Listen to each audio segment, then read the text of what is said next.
Hello, everybody. Welcome to today's webinar brought to you by Bursa Malaysia Derivative and managed by our company, LifeChamp.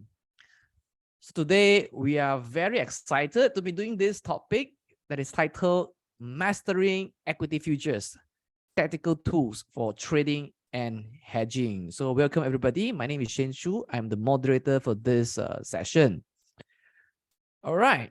So today we are going to look into how do we use equity futures to achieve our trading objective, whether to help us to speculate or scalp in the market for speculative gain, or we can use equity futures to hedge our stock portfolio. All right. So in a market downturn, we'll be able to use and to learn how to use equity futures to hedge our stock portfolio. In a bear market, we can still profit from the equity futures. Okay, now the market is very volatile. The rising interest rate environment, coupled with the recessionary fear, has caused the market to be extremely volatile and also bearish. So it is very timely for us to look into how do we use equity futures to protect our portfolio and also use it for speculative gain. Before we begin, allow me to share the disclaimer. So whatever you share in this session is only for educational purpose. So in no way that will give you any recommendation for you to buy or sell any listed derivative that we mentioned here. So if you decide to make any investment or trading decisions, you're 100% responsible for all your investment risks. All right, so it gives me great pleasure to introduce our speaker today. And she is none other than Pauline. Hello, good evening, everyone. Yeah, so Miss Pauline is the CEO of Sigma Wealth Sdn Bhd. She's a certified financial planner and a licensed financial planner with SC and Bank Negara. Currently, she holds the chairperson position in the Financial Planning Association Malaysia, Johor chapter, and she's also their course facilitator for the FPAM CE courses. Now, Pauline is the author of 5 investment and financial planning books, including the MPH and popular bestseller, I Love Stocks and I Love Trading. Now, she has been a regular writer for various magazines and newspapers such as Nanyang Xiangpao, Money Compass, Cita Bella, Personal Money, and others. Currently, she is a regular commentator for City Plus FM radio station for the Daily Stock Market Outlook. She has 14 years of experience delivering capital market trainings to over 5,000 retail investors in over 50 public programs and in-house programs by financial institutions. And she has 10 years of experience trading BMD and foreign futures. Now, she is also the first female certified chartist in Malaysia and a member of the Society of Technical Analysis UK. And she received her MBA in France from University of Leicester, MBA in Finance from University of Leicester, UK, and her BBA in Finance from York University, Canada. So, Pauline, good to see you here today. Hi, Shane. Hi, everyone. Yeah, good to be here. Okay, so all right. Shall I start? Yeah, please. Okay, so I'll take over from Shane and let me share my screen. Okay. Okay, so let me see that today's topic is called Mastering Equity Futures Tactical Tools for Trading and Hedging. So welcome, and my name is Pauline Yong. I'm a certified financial technician, and I'm also a licensed financial planner. So before we begin, so perhaps I need to ask, how many of you have actually started in the futures trading? Okay, all along I've been talking about equity trading, right? So today's topic is on futures market. Okay, so how many of you are already investing or trade futures in the futures? Okay, so if you have trade futures, you put a 1. If not, then you just say never or 0. Okay, so if you have been trading futures, you put a 1. Quite a number of you have been trading futures. Okay, and a number of you not yet. Okay, very good. More people know with no experience. Okay, sure. Okay, I will make it very, very simple. Initially, when I just started in the futures trading, it took me quite a while to understand. After I understand it, then I find it very, very useful in terms of trading. And now on a daily basis, I am trading futures. even more than I trade stocks. Okay, so it is so convenient and so easy and such that I have been trading futures more regularly than I trade the stocks. So today I would like to share with you what are the basic knowledge for futures trading and how do we trade. Okay, so I will talk about the history behind it, and also where do we find the sources, and as well as some of the trading strategies. Okay, although I will not go into like too many, there are so many trading strategies, but I will just touch on one or two trading strategies that are very easy to spot. Okay, so in trading, it's just about technical analysis. So you just need to spot those easy pattern, and once you can spot those easy pattern, then you just have to repeat over and over again, and then make sure you do your stop loss and manage your psychology, your mental emotion. Then you'll be able to sustain, okay, in order to profit in the futures market. Okay, so let me begin to kickstart your futures trading. So today's lesson is for the beginners. So hopefully it's a starting point for you, and then you will try to learn more and to maybe perhaps on a paper trade first. After some paper trade, you gain some confidence, then you go on the real trading. So what I will go through is the basic of this the derivative market, and also particularly look at index futures. Okay, so today's futures is about index futures, and the index futures will be our KLCI index and our FM70. And we will look at the fundamental factors behind them. Okay, so what drive this index to move their prices, and also to learn some simple trading strategies for these index futures, and also to gain some insights on the FTSE for Good index. So this will be the new index futures, which is going to be launched in December, and also to explore the various case studies. So these case studies will be incorporated in the middle there. Okay. So Bursa Malaysia, these are the background of the Bursa Malaysia derivative. So as you know, if you want to trade futures, we cannot use our equity trading account to trade the futures. Okay, so it has to be open in another account. It's called the derivative Bursa Malaysia derivative futures account. So it will be under separate account. Okay, so then you need to open an account, and then you put some money, then you can start to trade. Okay, so what is a futures contract? Now, when we buy a stock, we are like buying 100 shares, 200 shares, 1,000 shares. We are buying shares, okay? And the shares are according to the stock price, because each company, they will have a different stock price, and then you just multiply by the price times the number of shares. That is the amount of money that you need to pay for those equity trades. But however, for the futures, it will not be like that. It will be based on contracts. So it will be like you are buying one contract, two contracts of the futures contract. So then what is a futures contract? A futures contract is a standardized contract between two parties, the buyer and the seller, and at a predetermined price. And this price will be the future price. So it will be according to the calendar month. So for example, now is November. So you'll be, if you are trading the November month contract, it will be based on the November. And then you can also buy December and March and June. Okay, so you can buy the further months contract. So it will be based on the months, and the price will be a fixed price. So the contract price is fixed. So later we'll go into how much is that.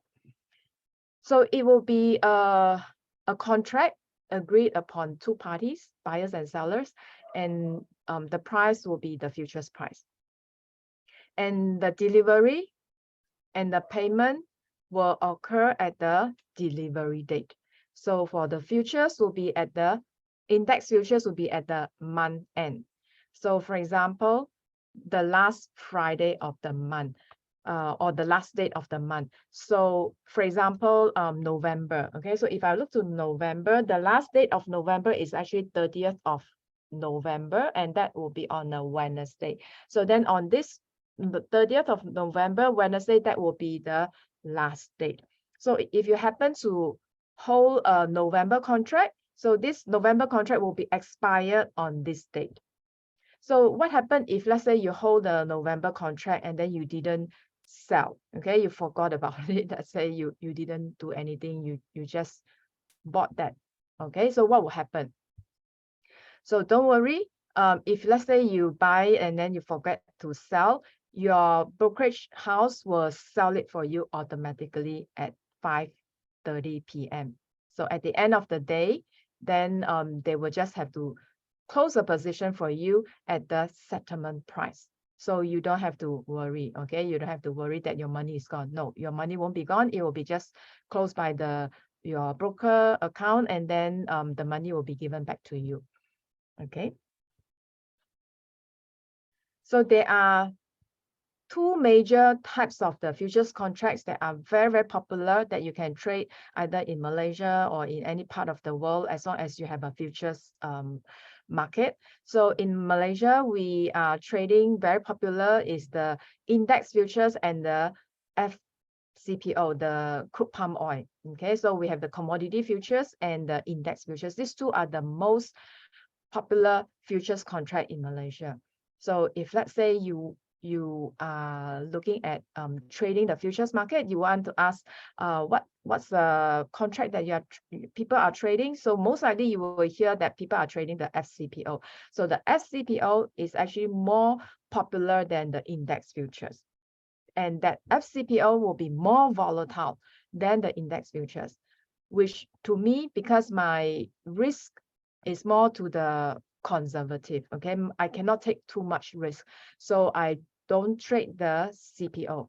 I don't trade the FCPO, but I will trade the index futures, and I will look at the index futures on a daily basis, and I will just observe if, let's say, today I look at the market in the morning and I see that it is like 50-50, meaning that there's a 50 chance that the market will go up, and then there's a 50 chance that the market will go down. In this kind of a situation, I will not trade. Okay, so you look at the sentiment and then the market in the beginning of the day before the market start at 8 o'clock or 7:30. When you look at the US index, you'll be able to know what will be for today. Basically, this morning, I already know that today is 50-50, but I look at the situation is more a bit to the bearish side. Okay, so that is the opinion to me was established even right before the market opened, because you look at the US market and then you look at you can feel the sentiment of the futures market, which is related to the stock market, then you will be able to see that it is actually looking at not very bullish today. Okay, and in fact this week is not very bullish. Okay, close auto, structure warrant.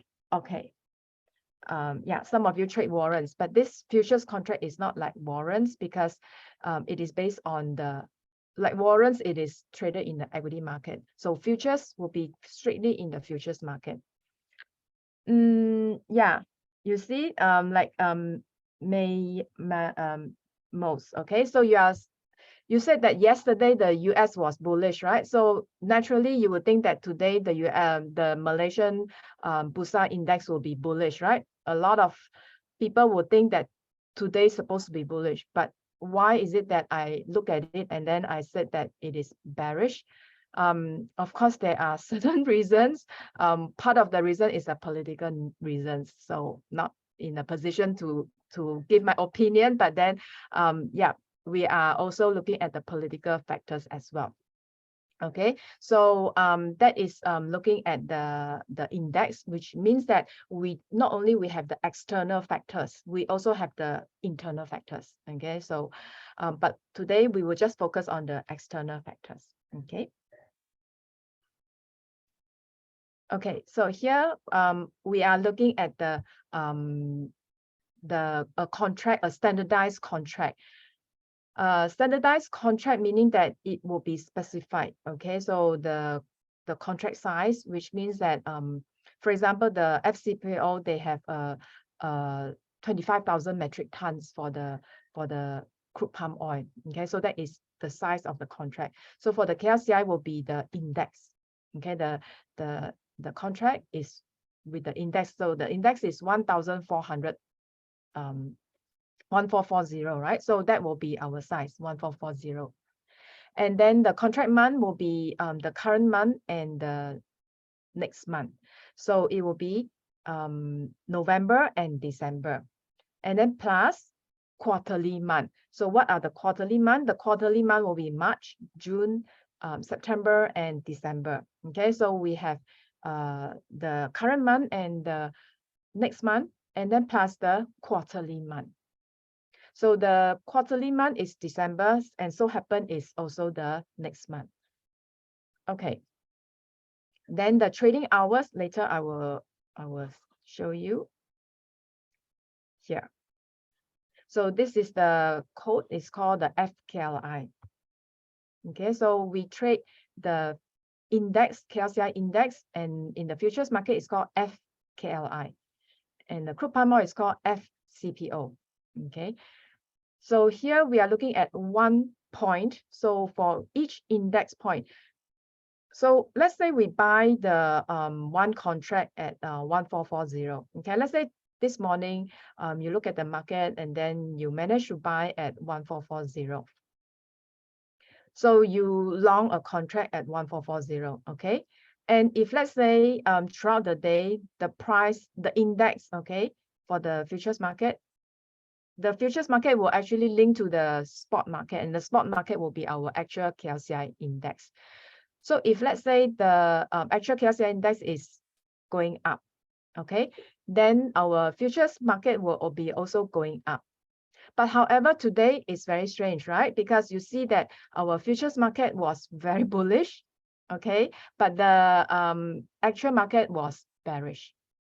At one time, in the first 15 minutes, our futures market was going to 1450 and above. So it was very, very bullish. But when the actual market opened in the morning at 9 a.m., we saw that the market actually came down. Then our futures market quickly reversed the trend. And then you see that people are selling down. So that is why sometimes when you look at the futures market, you may think this is the situation, but the actual situation may be different from what you're thinking. Okay, so meaning that we still need to observe the spot market. We cannot trade the futures market without looking at the spot market. It will be a disaster. I can say that it will be disaster because you are just purely trading the futures market, and then you look at the technical analysis, but you ignore the actual market, and that is wrong. Okay, so later when we look at the fundamental factors, we will still have to go back at the actual market, which is the top 30 component stocks. Okay, so here, if let's say you buy at 1440, right? Then if let's say the index go by 1 point, 1441, then you will see that your account will have 50 ringgit more. So you have a paper gain of 50 ringgit. So then as the price go further up to 1450, okay, you gain 10 points. So then you will gain how much? Will be 10 points times that 50 ringgit here. 10 times 50, that will be 500 ringgit. So in a normal day, usually for me, my target is about 500 ringgit only. So if I manage to hit that 500 ringgit in the first 15 minutes of the day. For example, from 8:45 a.m. until 9 a.m., the first 15 minutes, then I'll stop trading. Because I have reached my target, I don't have to keep on trading. The more you trade, the more risk exposure you are exposing yourself. So you don't want to expose yourself to unnecessarily. So once you hit your target, you stop trading. So then you just continue to observe the next day. Okay, so that is why it is very interesting. Okay, for me, I find that it is very interesting, and it's not difficult at all to trade the futures, provided that you have the right direction. Okay, so it's 1.50 ringgit, and the minimum price fluctuation is actually 0.5 index, 0.5. So that will be 25 ringgit. Okay, so that will be looking at that index, or we call it the bid. Okay. Trading hours is 8:45 a.m. Our actual equity Bursa Malaysia is 9 a.m., right? So this futures market opened 15 minutes earlier and then closing 15 minutes later. So then you see that the trading hours is 8:45 a.m. to 12:45. Okay, even the lunchtime is 15 minutes later. Then starts at 2:30 and then closing at 5:15. So meaning that before the market open 9 a.m., this 15 minutes, okay, if you guess correctly, most likely you'll be able to make your money for that, for the rest of the day. So meaning that you will be able to hit your target for the first 15 minutes. However, if let's say you are not sure, like probably today you look at it's 50-50, you may want to stay on the sideline and then wait for the market open.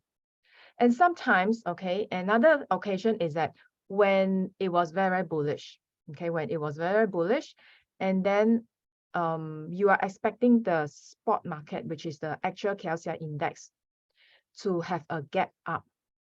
Okay, so in trading, the gap up, gap down, all these are very, very important strategies. So if let's say you are expecting the spot market, the 9 a.m. KLCI index is going to experience a gap up.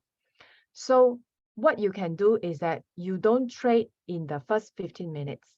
Okay, you will wait until the 9 a.m., observe the gap up, count how many points. So for me, I usually count like 7 points, minimum 7 points in the spot market. Then it's worth for you to jump into the boat, follow the bandwagon, and then go with the trend.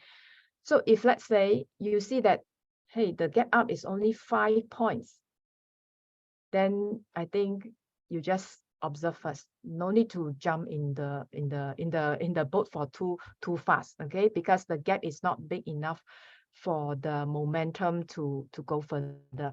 Okay, so that is looking at the first 15 minutes and the morning trade. Okay, usually from my experience, you focus on either one session, either morning trade or afternoon trade. For me, I prefer the morning trade. You just focus on one session, and then you just focus well, okay? Because you really have to focus, and then you cannot do other things. Because if you do other things, you may lose your focus, and then you will lose money. Okay, so you always try to keep alert, and then always tell yourself everything has to be careful and then proper, and then such that you want to minimize your losses. Okay. So as I go along, I see some questions, and then I will also answer. So okay, how much the charge per trade? Good question. Each contract for the FKLI is 5,000. Okay, 5,000. So in fact, they have increased the price from 4,200 to 5,000, around 5,000. So no matter, so that means we don't look at the price or whatever, not like the stock like that. So it's like one contract, you just have to come up with 5,000 and then you just buy one contract. Okay, and that contract depends on what price you buy. So it could be 1440 or 1450 or whatever price that is in the prevailing price. Okay, so that you just buy according to the prevailing price, but then the contract cost to you is 5,000 fixed. Okay, it's fixed price for one contract. And then the brokerage is 15 ringgit. It depends on your broker. Okay, so the normal brokerage fee is about 15 ringgit.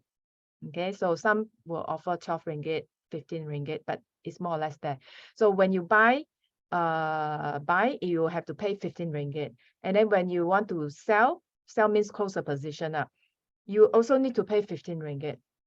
So everything is fixed. The price that you pay is fixed, 5,000 ringgit, and then the broker fee that you pay is fixed, 15 ringgit. So you can calculate your cost very, very easy. Okay. And then when you make 10 points, you make 500 ringgit. So 500 ringgit divided by 5,000 means that you make 10%. And then it can go and the other way, meaning that if you lose money, then let's say you lose 10 points, then you will lose 500. Okay. Is the US midterm election cause a bearish market today? Well, I don't know whether you noticed that today is the lunar eclipse. Okay, lunar eclipse. And for traders, if you Google, many traders in the world, actually, they look at the lunar eclipse, solar eclipse, and these things like that, especially the commodities futures traders. Why? Because when you have eclipse, right? Especially in the current today, the eclipse pathway, meaning that it will pass by our Malaysian sky. But today our sky is full of clouds, so you can't see the eclipse. But actually for all the traders, right, most of the traders, they will look at that. So meaning that whenever you have eclipse, it will be emotional. Investors are more emotional. And it can go either way. It can go to a very bullish mode, or it can go to a very bearish mode. So today I look at the sentiment, it is more to the bearish side. Okay. Midterm election, in the history, I don't see any relation. Like in the past, I didn't see that the midterm election will cause some effect onto the stock market. But however, for the US, I think it's more on the interest rate. Okay, because we know that the interest rate is going to be increased again in December. And according to the recent remark by Jerome Powell, he still think that it is too far from over. So meaning that he still will continue to raise the interest rate. Okay, yeah. And what is the reason early by 15 minutes early and close? That could be in the, just like, you know, in even in the US, they are also like that. You have the early trade. So I suppose that one is for their just to position themselves, or you know, to make them to get into a position even before the market start, to do some hedging okay. Basically the futures market is for hedging, but however there are more speculators than hedgers. So meaning that the original intention for the futures market is to hedge your position. So for example, you have bought a lot of blue chip stocks in the KLCI, our Bursa Malaysia. You buy your overall portfolio is about 100K. Then you wanted to do some hedging, because in our KLCI we can only long, we can buy, we cannot short. The short is very troublesome. You have to close a position in within the day. So we can only do long. So then in the futures market, we can short. So that's why the futures market is, the main intention is to do hedging, to hedge your, especially the index futures, is to hedge your equity position in the stock market. Okay, so when the market go down, at least when you short, you can still make money in the futures market. But however, the futures market nowadays is more dominated by the speculators. It will be all speculators, whereby we just want to apply our technical analysis skill and then to profit from the market. Okay. Okay. Okay, Leon, later when we come to the strategies, we will talk into that cut loss. Okay. So here, we are looking at the trading hours. Okay, so another contract is the mid 70. Okay, so this mid 70 will be the FKLCI will be looking at the top 30 components. So then in terms of market cap, so the mid 70 will be looking at the next 70 market according to the market cap. So it will be from 31, 32, 33, 34 until 100 in terms of the market size. So here the contract value, like initial margin, we call it the initial margin. So each contract, how much you pay, okay? So each contract for the FM70 is 2,500 ringgit. Okay, just now the FKLI is 5,000 ringgit, right? So this FM70 is half price, which is 2,500 ringgit per contract. And each point is, if you gain 1 point, it is 4 ringgit. Okay, so 1 point, 4 ringgit, and then you calculate how much point you will make.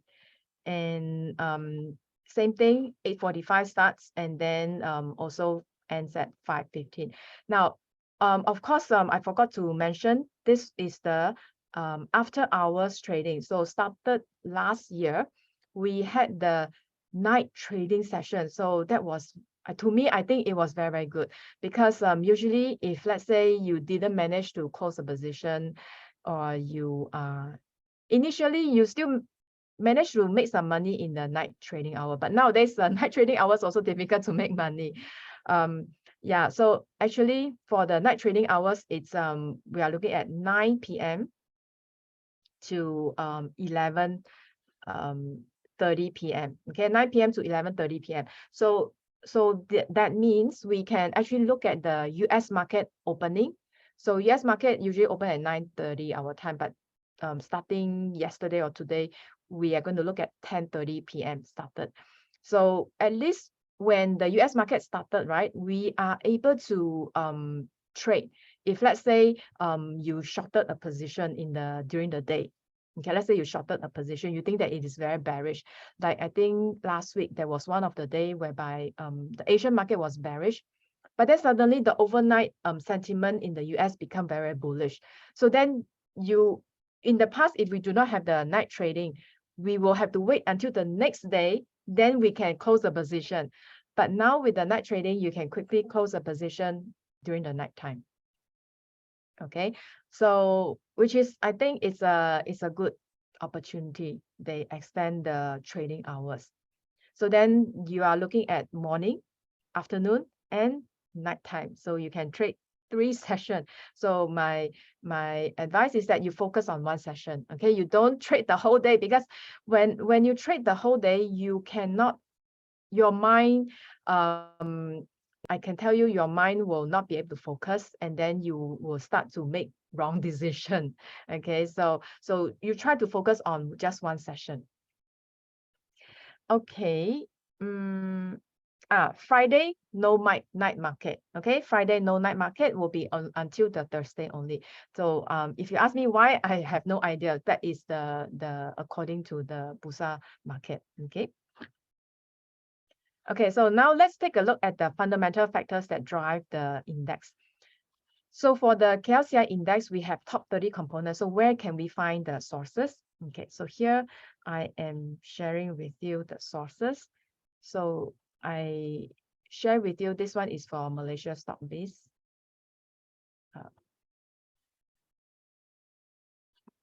Okay, let me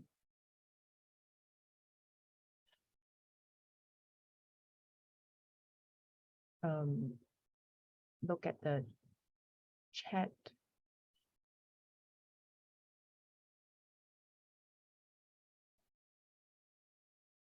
Okay. Okay, so this, you click that link, it will be that. Maybe Friday night, the brokers and those working also want to rest. No trading. Oh, also reasonable. Okay. Okay. So here we are looking at this. Okay. So here, if you were to just click the market cap, it will be ranked according to the largest market cap. So what I want to stress is that because the derivative market is like a derived demand, the derivative come from derived. So that means that the futures market, the price, okay, the price fluctuations, right, is actually derived from the actual KLCI index. So then, and the actual KLCI index is made up of these top 30 component stock. So it will be important, very, very important that you monitor these few top 30 components, especially the top heavyweight component stocks like Maybank, 100 billion, and Public Bank, 85. So usually I'll look at these top stocks, the top 5 banks, Maybank, Public Bank, CIMB, RHB, Hong Leong, okay? And then plus the PCAM, and then Tenaga, and IHH, and P Metal. So these are the top 30 components. So you need to monitor. So how do you monitor? Okay, so you go to the chart here. Okay, so here I use the tradingview.com. In your platform, depends on which broker account that you open. Usually they will provide you with the chart. Okay, so there are many brokerage accounts. So I don't want to mention the names. You can just Google. Okay, so there are so many of them, and then they will provide the charts to you. But however, for illustration purpose, I will use the tradingview.com. And then what is the ticker symbol? You just have to type FKLI. Okay, you type FKLI, it will lead you to this, and then you click, and then it will be a continuous current in front contract. So meaning that this chart is a continuous chart. Because our contract is like every month, right? So then every month it will be stopped, finished. Like November contract will finish at the end of November. Then December contract will finish in the end of December. So you will see that there's no continuation. So here we are looking at the continuation. Okay, so that means they just continue the rolling over, and then they plot this chart. So here we are looking at the FKLI, and then now I want to show you the Maybank. So you need to monitor on a weekly basis. Okay, I don't really monitor on a daily basis, but usually I will monitor on a weekly basis, and then I just go through, except sometimes whereby you have a certain big sell down. Then if there's a big sell down, I will have to quickly go to the Maybank and the top 5 banks, and then I will check their technical analysis, see whether they are still supported by the trend line. Okay, so here we see that Maybank technical analysis. So can anybody tell me what do you find this chart? Is this chart bullish or bearish? What do you think? Is this chart bullish or bearish? Okay, let me see where is my chat. Okay. I think sideways. Okay, some say bearish. So in order to tell the difference, right, it depends on how you look at this chart. So basically the 200-day moving average. So can you tell me, are we at above or below the 200-day moving average? And then at the same time, are we at above or below the 20-day moving average? For long-term bullish, we are below. Okay, we go by facts and figures. Okay, no emotion. Okay, so meaning that you don't care how good is this company is. this company I know is fundamentally strong, is very good. It is, you know, the largest bank in Malaysia. You don't care about all these fundamentals, emotional sentiment. Okay, you just look at the technical analysis. So you just ask yourself, this is a double top, and then this is a neckline, and then this is a 200-day, and then this is a 20-day. So currently it is below all of these. So conclusion is bearish. Okay, you just have to ask yourself this, is it below, is it above, or whatever.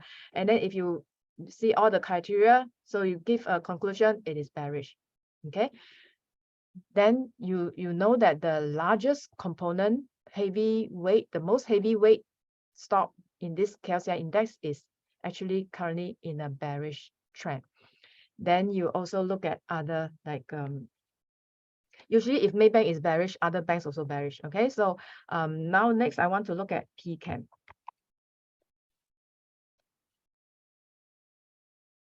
Okay, so if you look at PCAM, we are actually at also below the 200-day and that 20-day moving average, which also means that it is also bearish. Okay, but however, within the bearish, right, it is still within a horizontal trend. So meaning that it is moving sideways. Okay. Some say Hong Leong is bullish. Okay, let's see. Bank.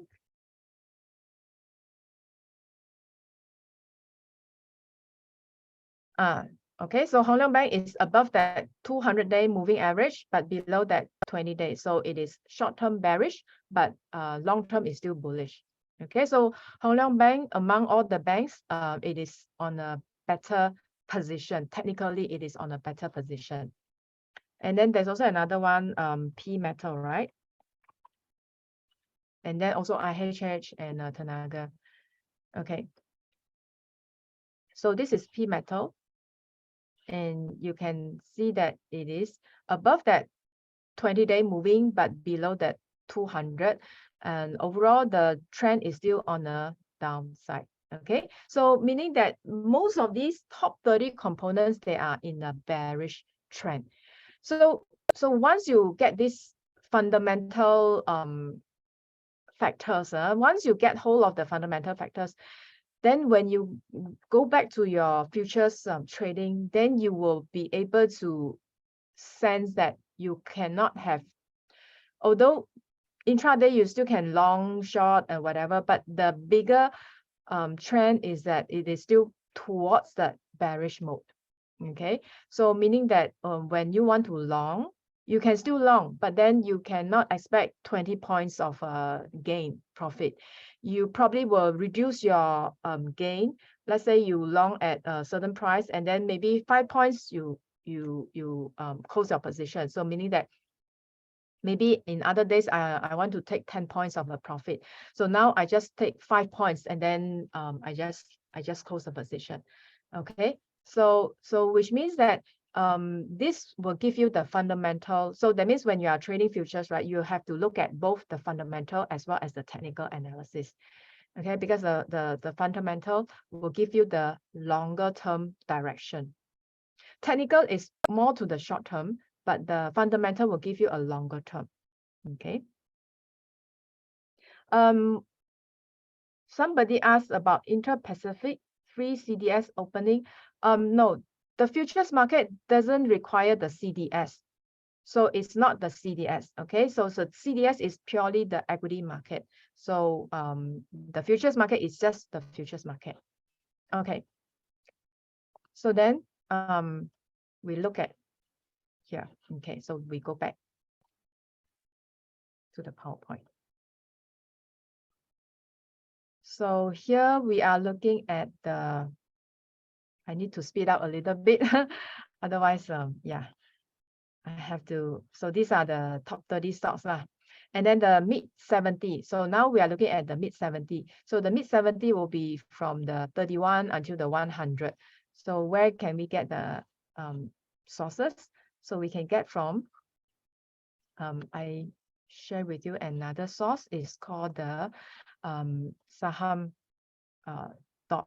Okay, Saham.my also have that component stock.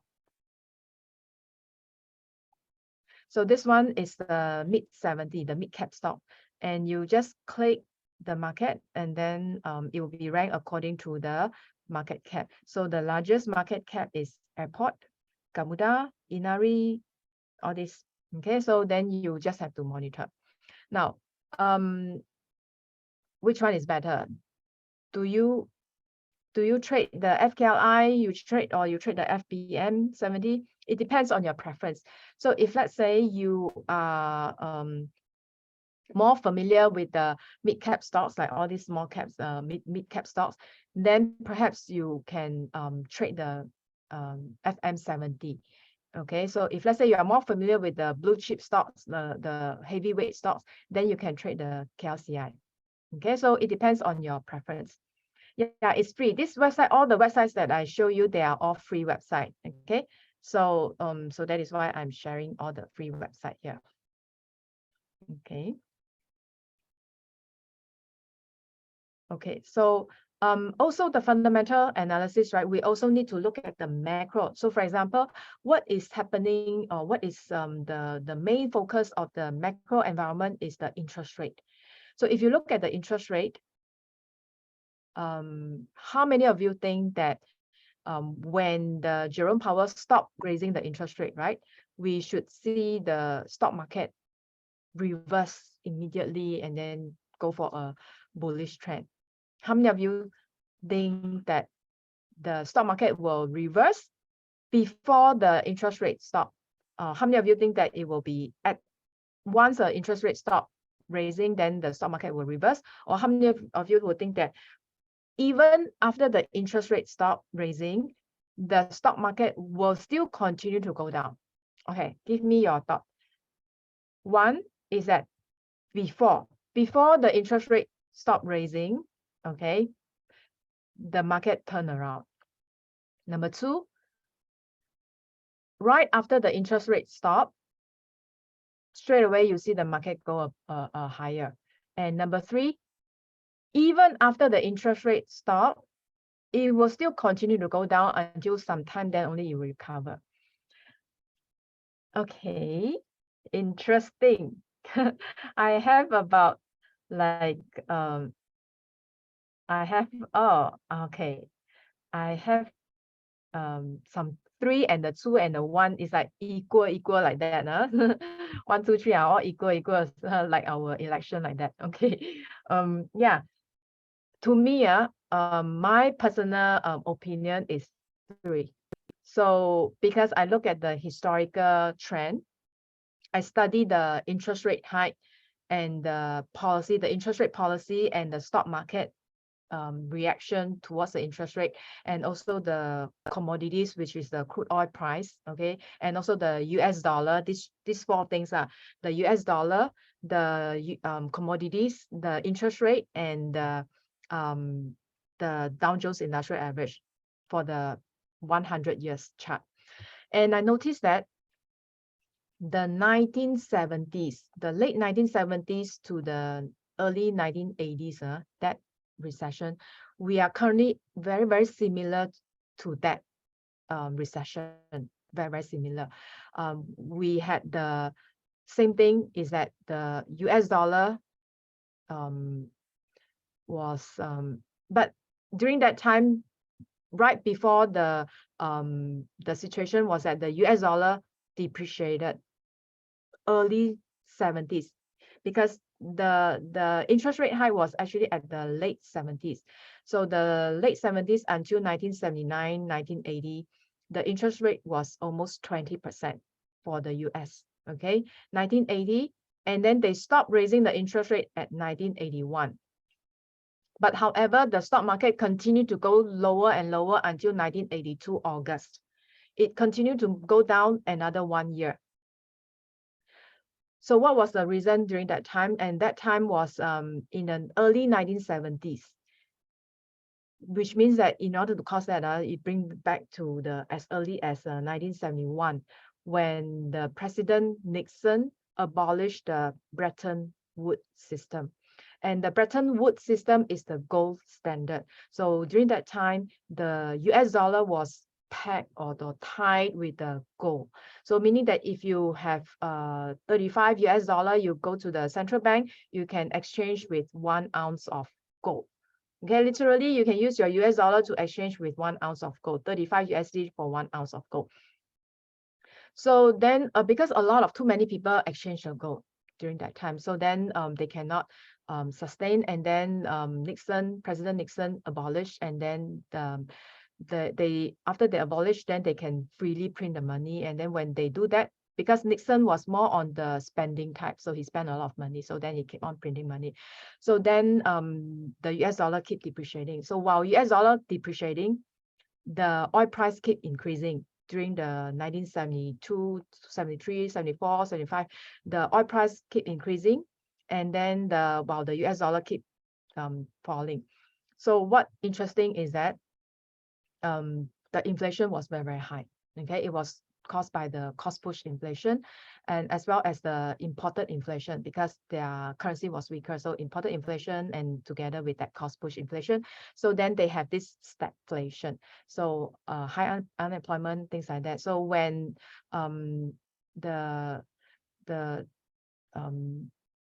so when the next president is Jimmy Carter. So when Jimmy Carter took over, so then he appoint another US Fed, is called the Paul something. Okay, so he actually increased the interest rate at a very, very fast rate. So that's how we saw that the interest rate increased to double digit and even to 20%. And then he stopped. Okay, he stopped, and then when Ronald Reagan took over the office, then they stopped. Walker, yeah, that's right. What? Thank you, Walker, Paul Walker. So then they stopped raising the interest rate 1981.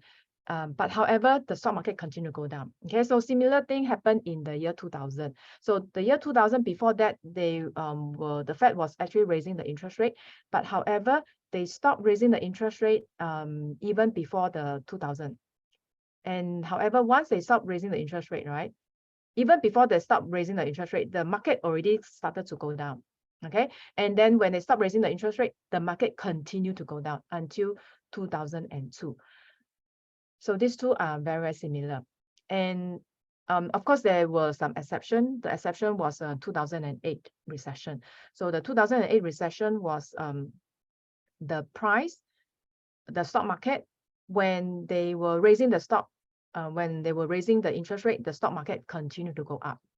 And then when they stopped raising, then the stock market also continued to fall. So the thing is that we don't expect the market to turn around so fast. So it's usually when they see that, oh no, we have over caused the thing to deteriorate. The economy is already in a very, very bad shape. They have put the pedal of the oil, too much oil already, put too much oil. So then it's overdone already.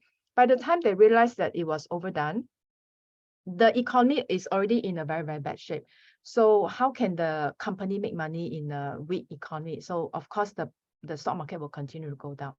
So which means that don't be too happy when the and furthermore, they are going to stop in the middle of maybe 2023. So which means that we still have a long road to go. Okay, so that is on a macro picture about that investment environment. So all these, especially when you are doing the index futures, you have to know. But however, if you are doing the commodities futures, right, you just have to look at the cycles of that commodity cycles and then to trade accordingly. So personally, I feel that I prefer the index futures because it's to me, it's very easy to relate to the economy. Whereas the commodities, I need to know the supply and the demand and the stock level of the crude palm oil and all this. To me, is too challenging for me. So I prefer to look at the index. I just look at one chart and then that's it. Okay. Yeah, and also you need to look at the micro. The micro will be the industry, because just now we saw that majority of our KSI components are the banking stock. So as long as the banking sector, okay, they are still okay. So basically we won't see too negative of the KSI index. Okay, so unless the banking sectors also sell down, then definitely the KLCI index will sell down as well. Okay, so and which means that when you are looking at the index futures, you also look at the industry sectors and sectors. Okay, so basically the heavyweights are all the banking sectors, and then followed by the other ones are like IHH, Tenaga, PChem. Okay, individual ones. Okay. So also you need to look at the SWOT analysis as well. And a lot of people for the past 2 years, they are focusing too much on what technology stocks. And then when it comes to this year, right, they realize that their portfolio is all flooded with technology stocks. And then it's too late. Okay, they all came down.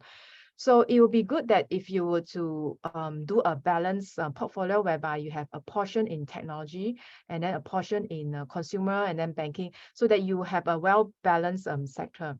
And then because each sector, they will have a different fundamental. And then this one is more to the equity. So meaning that in the futures market, you will just focus on the top 30 component stocks. Okay, so I will not sidetrack. Okay, so this is the SWOT analysis. Okay, trading strategies. So trading strategies, they are basically you can either long or short. Okay, so let's go straight to the chart there.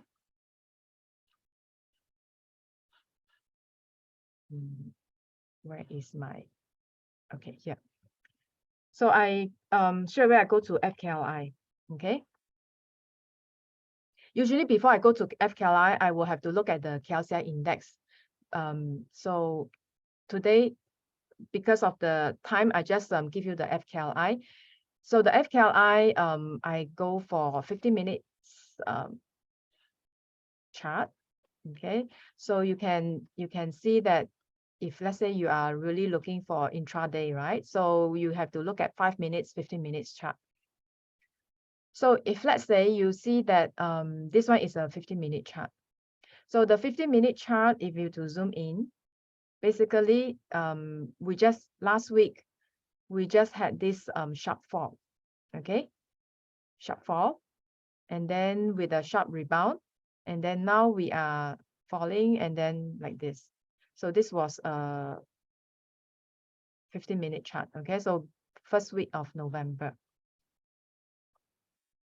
So now we are actually hovering around the 20 and the 200 moving average, and we see that there is a W here. So that's why a lot of people say it's very, very bullish and then long. But however, today, the last 15 minutes, you see this sell down, right? Okay, so overall, you see that because when it is hovering around that 50-day and the 200, this trend here, to me, I think it's more on the sideways. Okay, and more on the sideways, and then you need to confirm again, okay, with that 4-hourly and also the daily chart. So let's take a look at the 4-hourly chart. So the 4-hourly chart, you also see that it is also just hovering around that 20 and 200 4-hourly chart line, okay, moving average line, which is 4-hourly 20 and the 200. So meaning that the market is undecided, it's 50-50. And then you can also confirm again with the daily chart.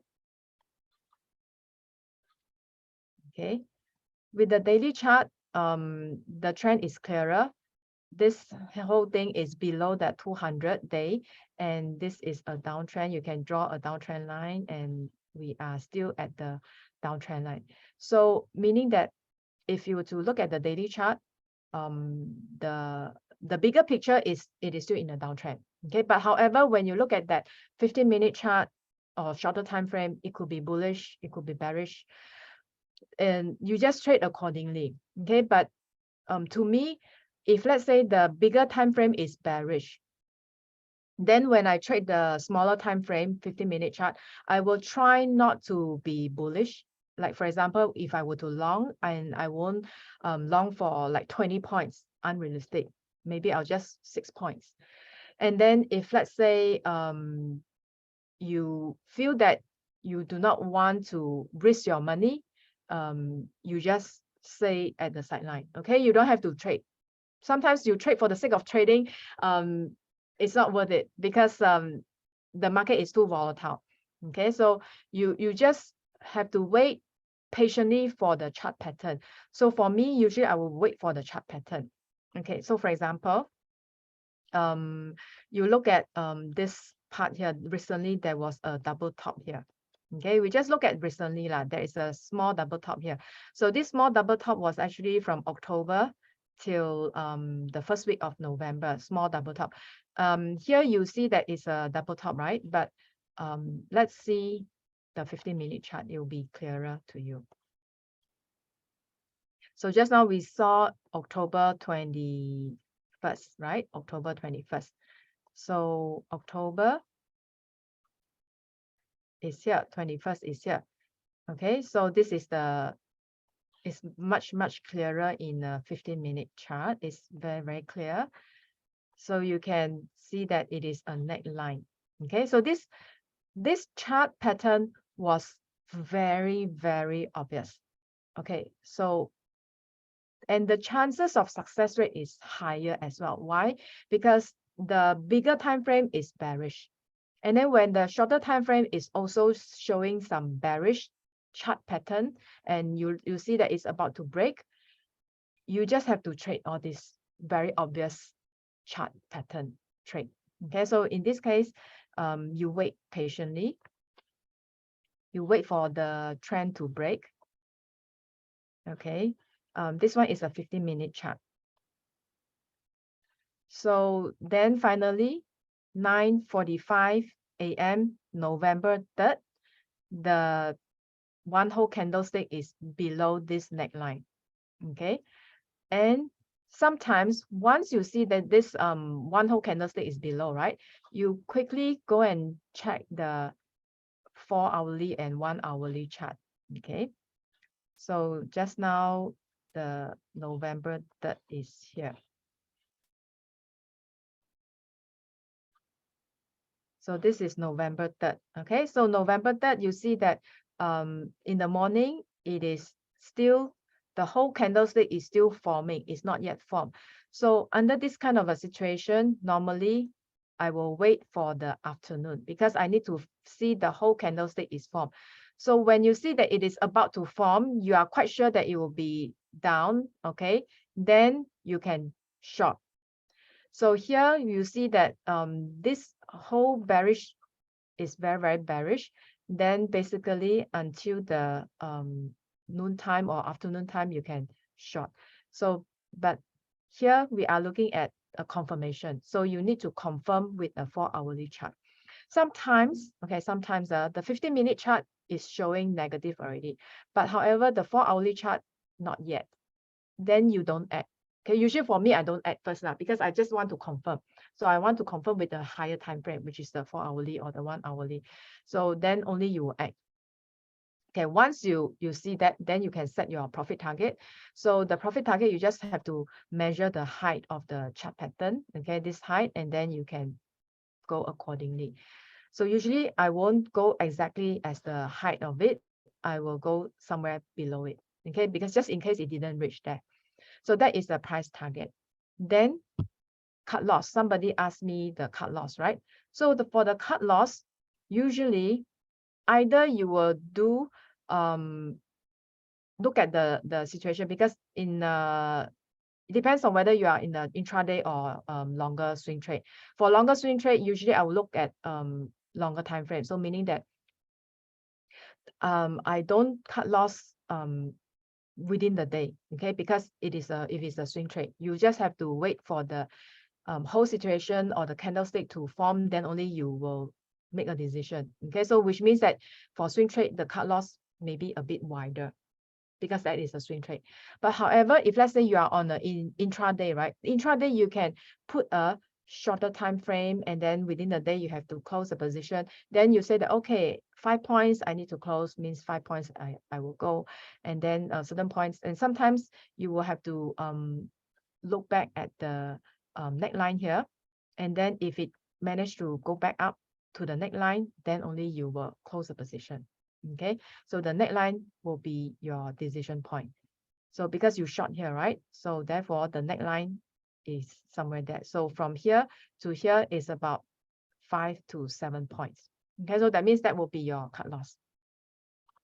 So this is one strategy whereby I find it very, very common to spot on, meaning that you just wait for the chart pattern. How often do you see a chart pattern? Usually this kind of a chart pattern, it won't come every day, definitely not every day, but it will be on maybe 1 or 2 weeks time.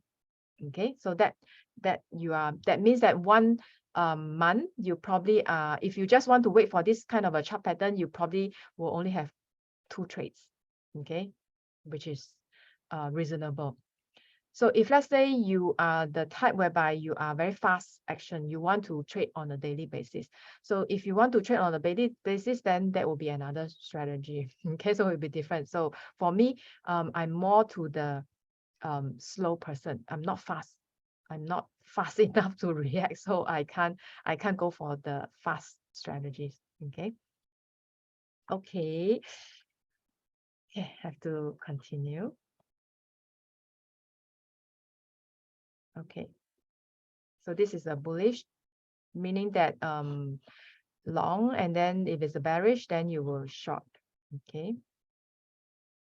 So then you need to look at the 15-minute chart. So this is a 15-minute chart, and then versus the daily chart.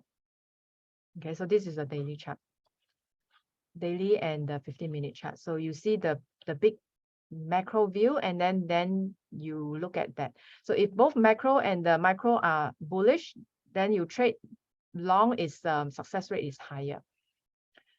Okay, next I want to talk about is this new futures index is called FTSE for Good.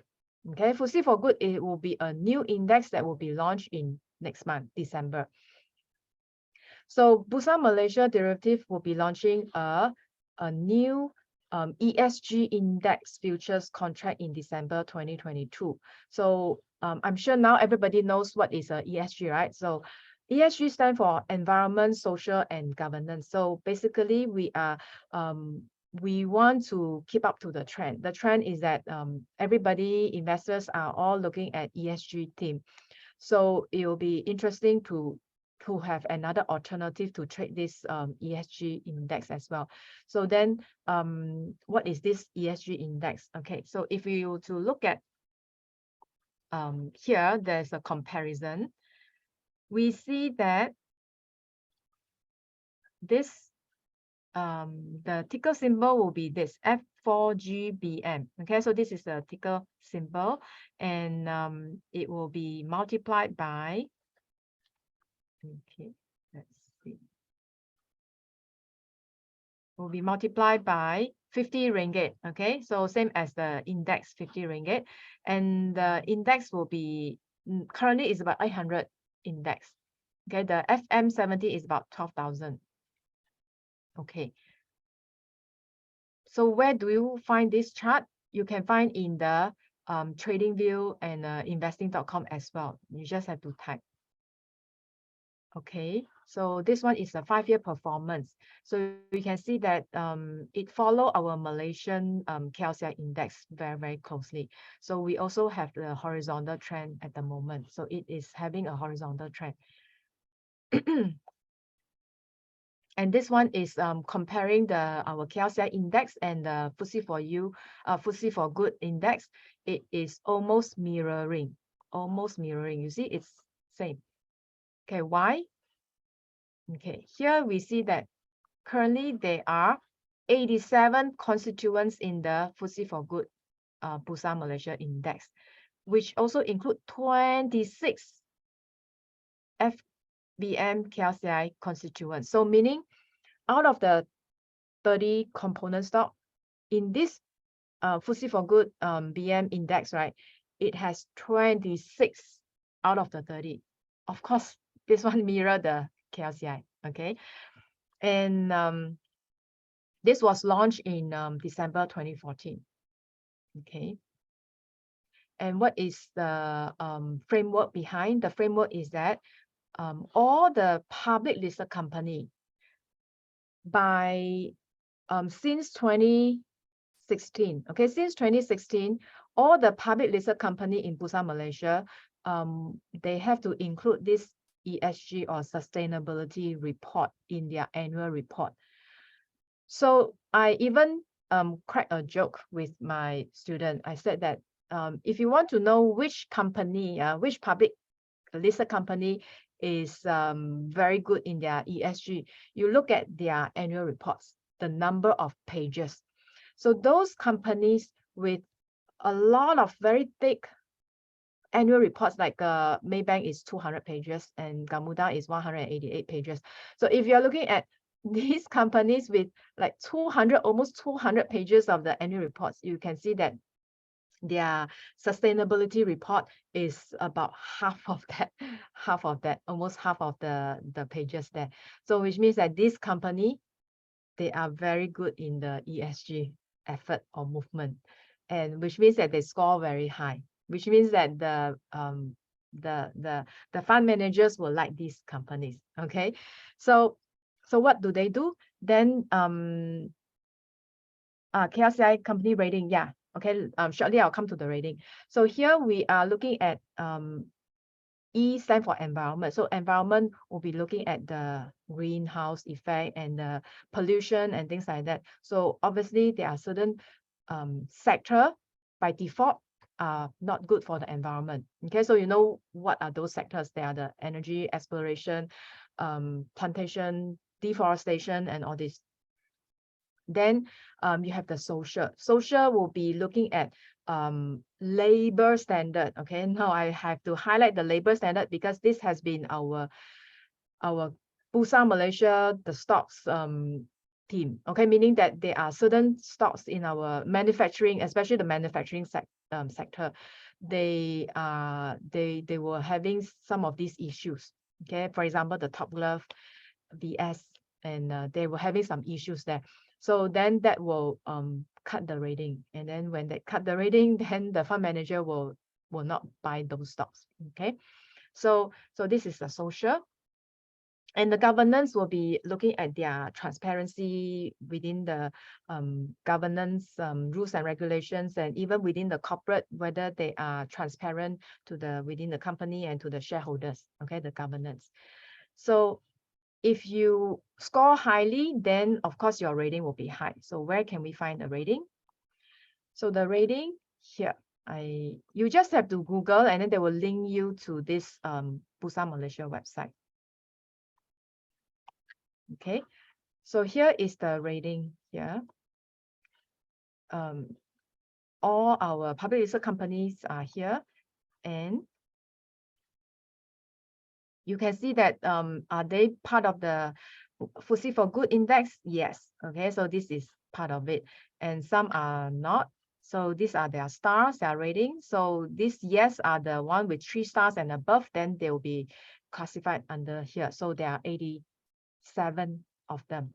Okay, so you can scroll down and then you can see 3 star, 4 star, or yes, 1 star, no. Some 3 star also no.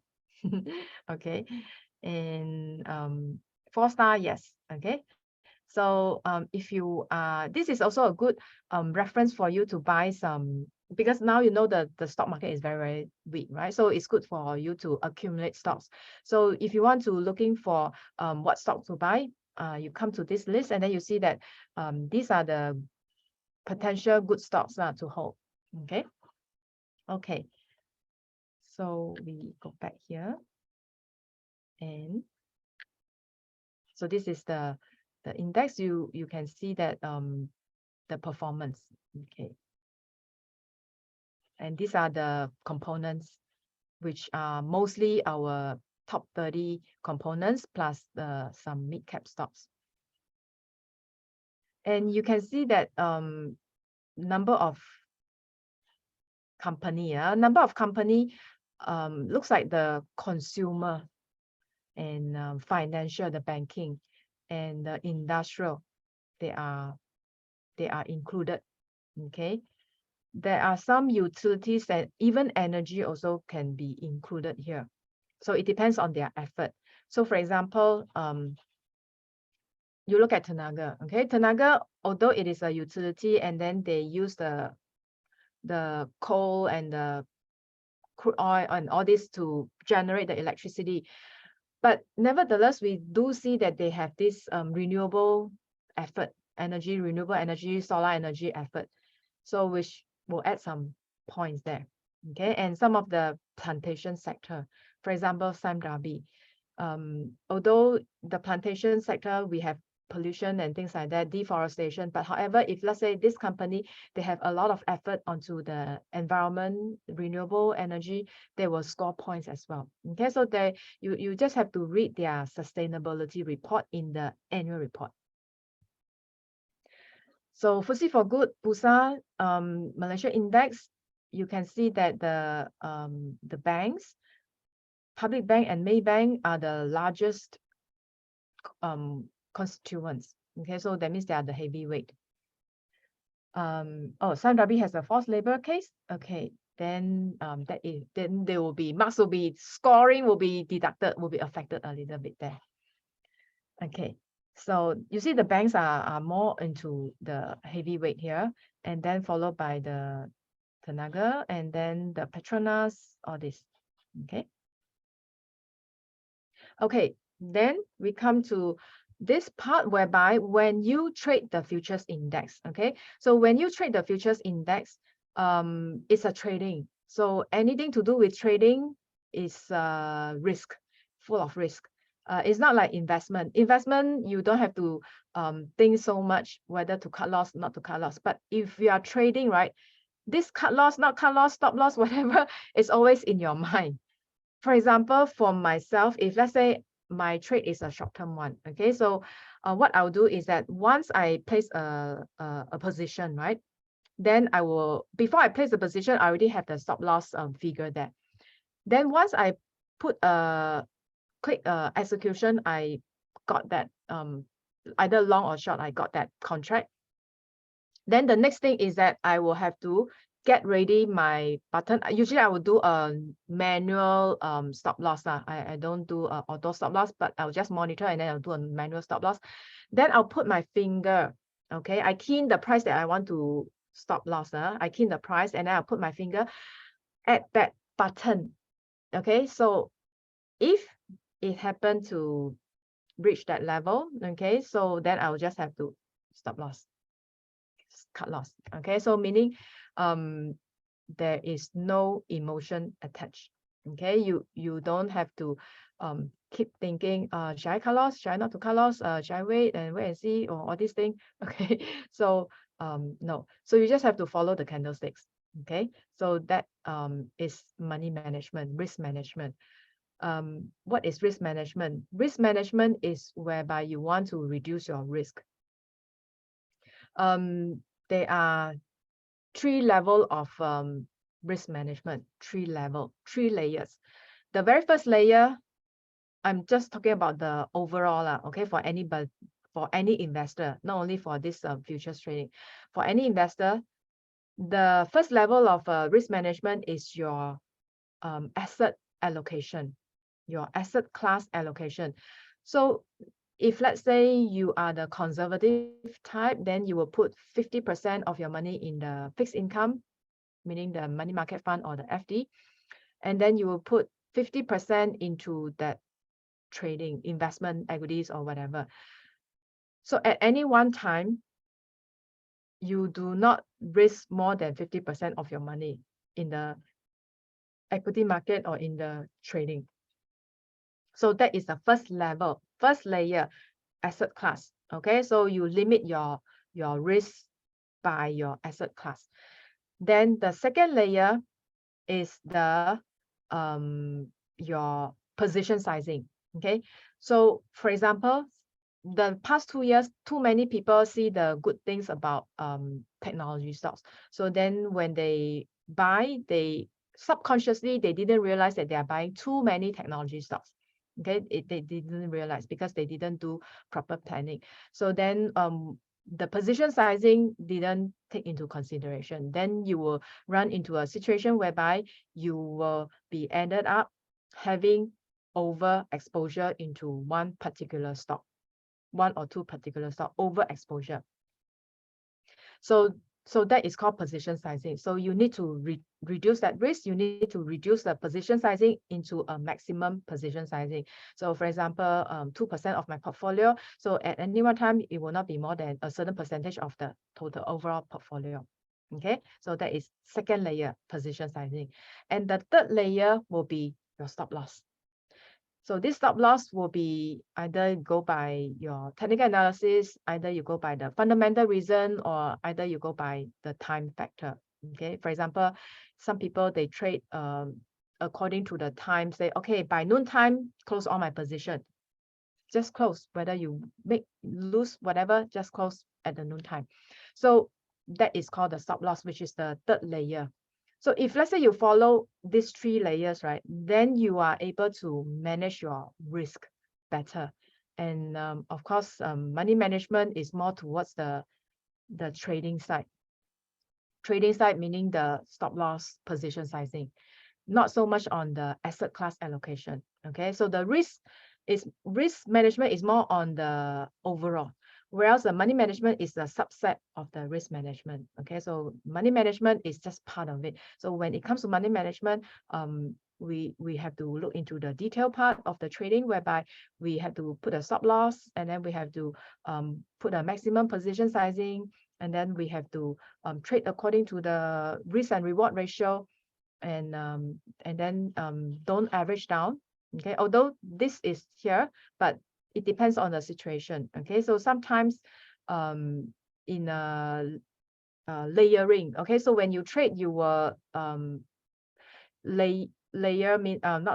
laddering, meaning that you will when it is on an uptrend, you will add your position. Okay, so meaning that you are actually averaging up. And then so when it is downtrend, you are also adding a position, you are averaging down. So not necessarily is bad. So it depends on your strategy overall.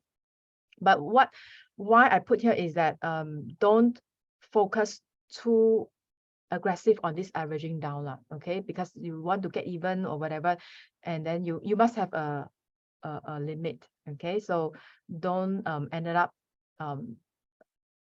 you cannot take the risk, and then you ended up over your risk limit. And take a break is good, because sometimes when you are losing for like 3 consecutive trades in a row, take a break. Take a 3 weeks break. Take a 1 month break. Okay, don't trade for because the reason why is because when you are losing, or even when you are winning, okay, three trades in a row, when you're winning or when you're losing 3 trades in a row, you will be emotional. Either you are too happy or you are too sad. Okay, because you are either you're winning or losing, right? You'll be emotional. So when you are emotional, the next decision that you make will not be a objective decision. So it will affect your performance. Okay, so that is why I feel that taking a break is good. Okay, sometimes you want some gains, and then you make some gains, and then you just take a break. Okay, so preserve your energy so that you can focus on the next trade. Avoid higher risk trade. Depends on your risk lah. Okay, some people can have a higher risk tolerance, you can go for that, but personally I'm more to the lower risk tolerance. And then stick to your niche. Okay, what is your niche?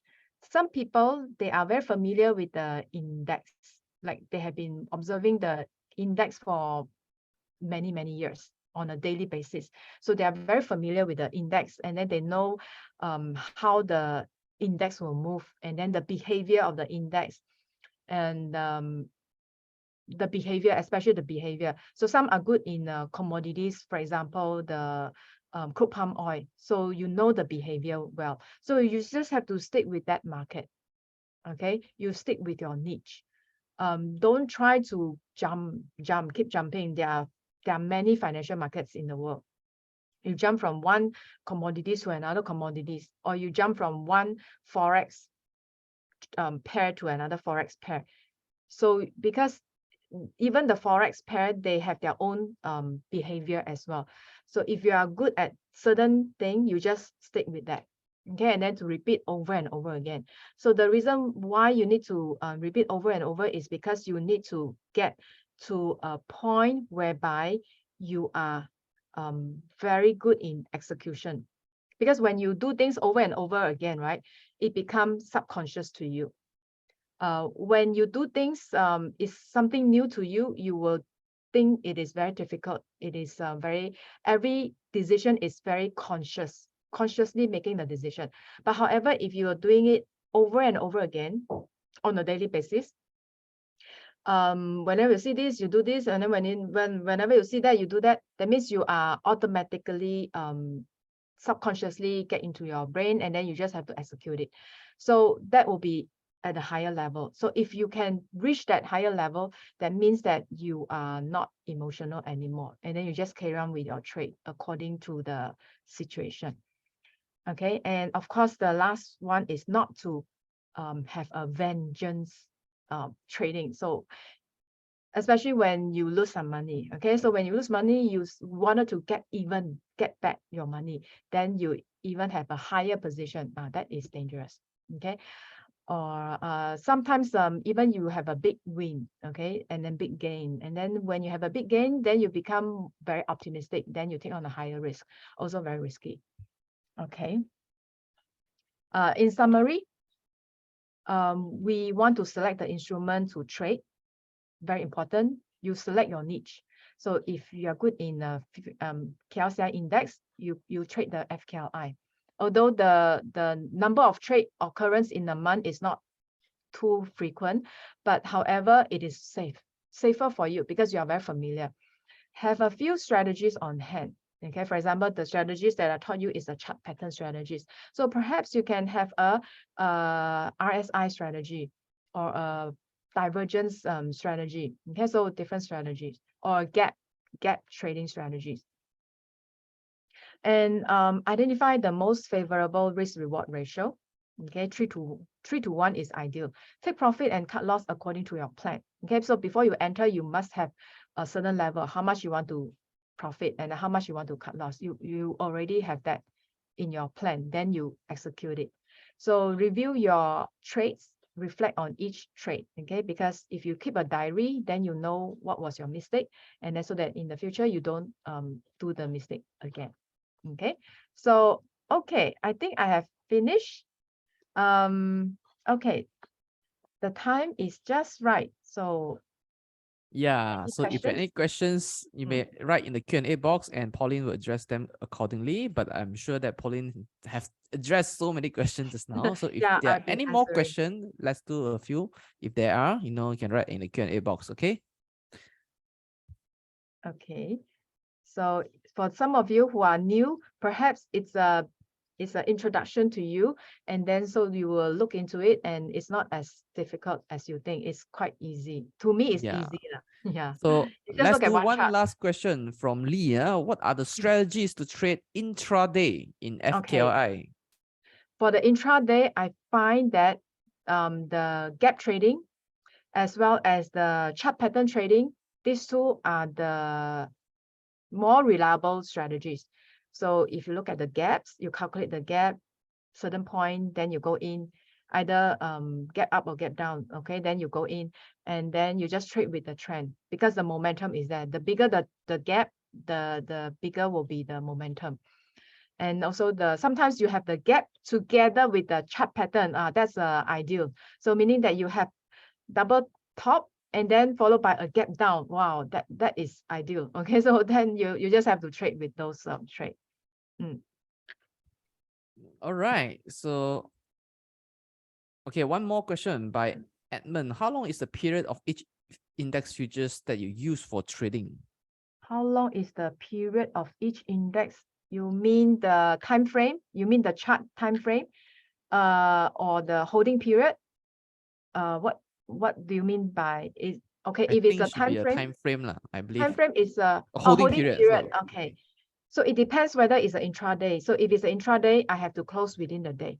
I don't care whether it is bullish, or you make money or not make money. So for example, by Friday, I need to close, means I will have to close. I will not carry on to the next week.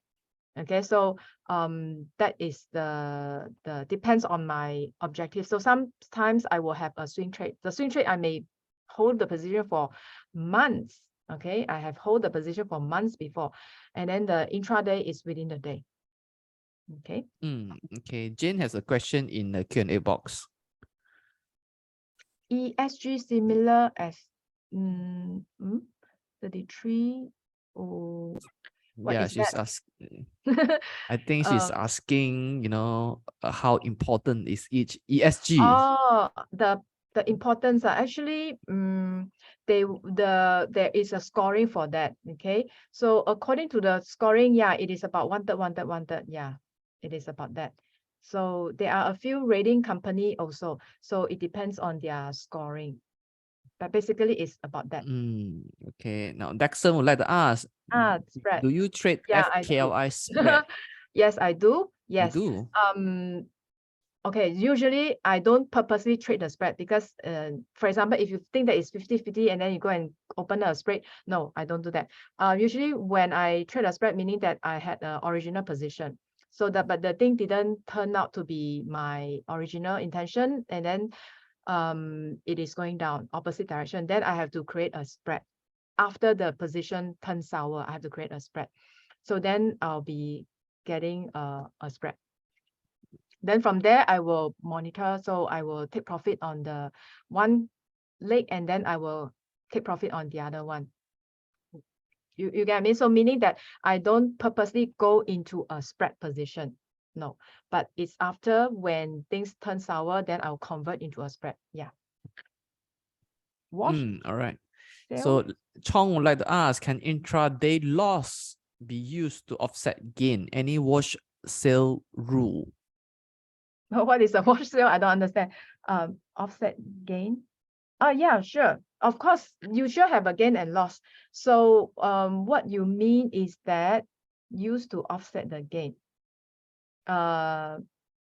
Yes, you will, because when you're trading, sure, you have some gain and then some losses. So that's why I will suggest not to over trade, because sometimes when you, for example, you make some money, you make a gain, right?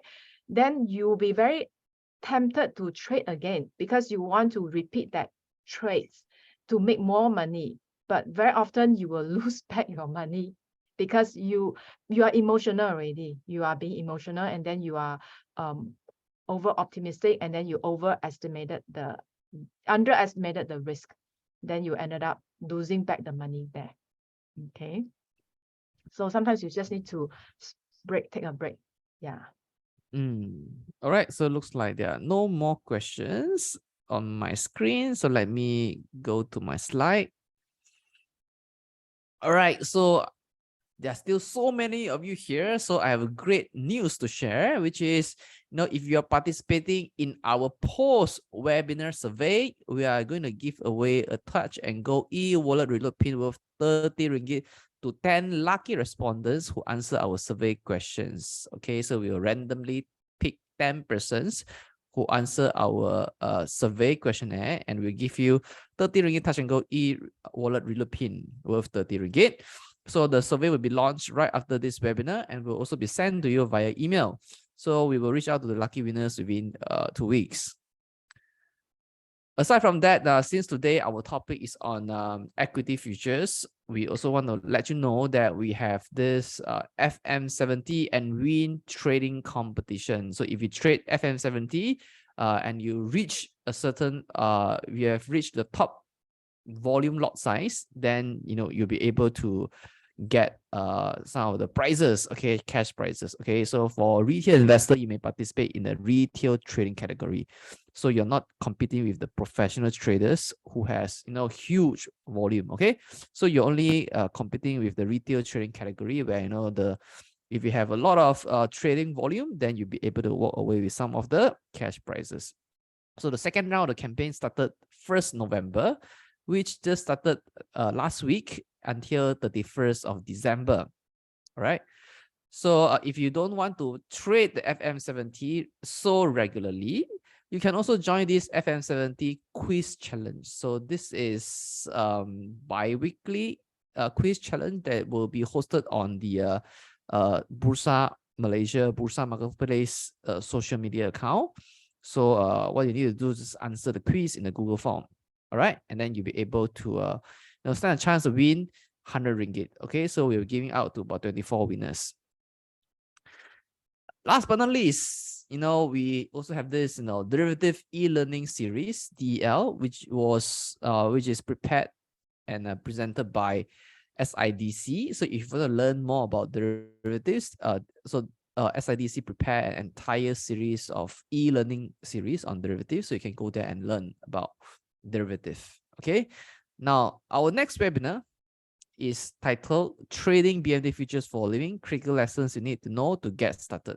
So this webinar will prepare you, to be a professional or full-time trader that trades BMD futures for a living. What are things and essential building blocks and essential skills that you need to master before you should go on full-time? All right. So in the next lesson, we will explore what are the critical lessons that you need to know before you trade full-time.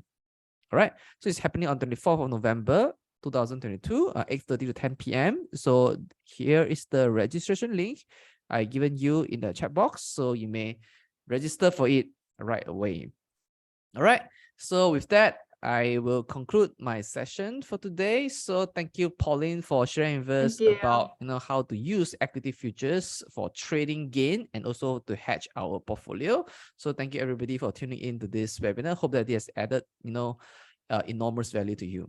All right. So we'll see you in our next webinar. Bye everybody. Thank you. Bye bye.